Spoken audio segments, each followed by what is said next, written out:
Ertalab turishinglar bilan sizlarni ham boshinglar og'riydimi? Har doimgidek bosh og'rig'i bilan turdi. Xotin yo'ligi sababli o'rnimni ham o'zim yig'ishga majbur bo'ldim. Kelin bola uyga ketganmi deysizlarmi?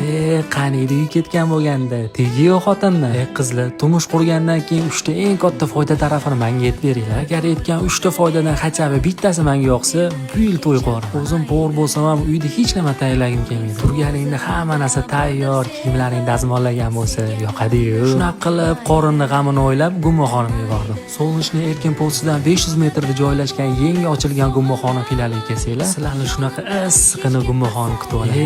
Aytgancha, bu yerda qand, non, choy ham tekin ekan. Ayniqsa ovqatinglar, uylarga saboy ham olsanglar, mazza qilib yeyishadi. Sizlarga uy xonimi yoqadimi yoki bozor xonimi yoqadimi? Buni kommentariyada yozib keting. Bunaqa to'yib ovqatlangandan keyin kaloriyani chiqarib olmasa ham bo'ladi. Aytgancha, ertalabki bosh og'rig'ini nima qilib yo'qotsa bo'ladi? Buni ham kommentariyada yozib qoldiring. Semirib ketmaslik uchun zalda ko'proq ishlashga harakat qilaman. Lekin ba'zi bir mishmishlarga qaraganda ko'p qizlarga qorinli bola yoqar ekan. Buni sababi nimada? Qizlar avtoritet bo'lgani uchunmi?